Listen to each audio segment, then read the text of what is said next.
আচ্ছা, ওই আমরা আসামি গ্রেফতারের ক্ষেত্রে অনেক ধরনের টেকনিক অ্যাপ্লাই করি, ঠিক আছে? ওই এখানে চিটাগাং এর ওইদিকে কারো বাড়ি আছে? চিটাগাং কেউ আছেন আপনারা?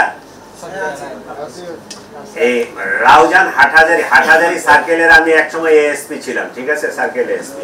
তো ওইদিকে ওই যে স্কুলের বাচ্চা টাচ্চা খুব অপহরণ হইতো, অপহরণ হয়ে যায়, নিয়ে যায় জঙ্গলের মধ্যে রাখে, আর টেলিফোনে চাঁদা চায়।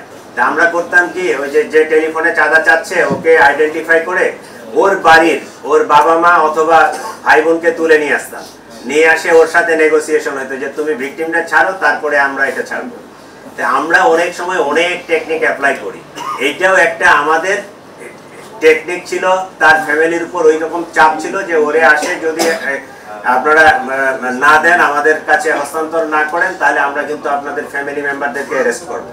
এটা আমাদের একটা পার্ট, টেকনিকের পার্ট। ওরা যে এমনি স্বেচ্ছায় আসে ওই হস্তান্তর করছে, বিষয়টা এরকম না। এটা একটা পুলিশের টেকনিকের একটা অংশ। কালার এক্সপার্ট, জর্জ স্যাপ এবং মাইল্ড অন হ্যান্ডস টেকনোলজি সমৃদ্ধ অরিক্স ক্রিস্টাল ওয়াশ আপনার লন্ড্রি এক্সপার্ট। অনেকটা বাংলা ছবির সিনেমার মতো। বর্ষা শুধু জানতো না, বর্ষা পরিকল্পনাকারী।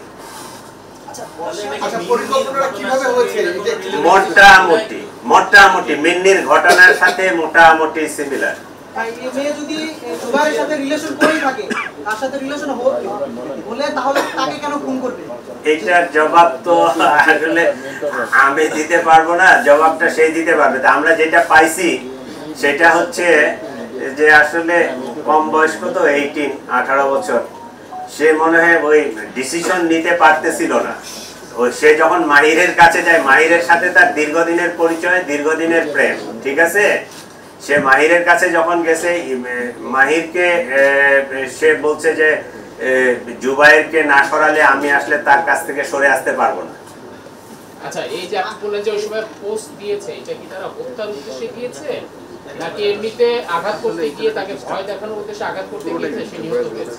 আমরা ধরে নিব যে হত্যার উদ্দেশ্যেই দিছে। ও যদি আঘাত করার জন্য হয়তো তাহলে পায়ে হাতে অন্য কোনো জায়গায় দিতে পারতো, একটা ভয় দেখাইতে পারতো। যেহেতু গলায় পোস্টটা দিছে, এখানে কাটছে, সেটা আমরা ধরে নিব যে সে হত্যার উদ্দেশ্যে দিছে।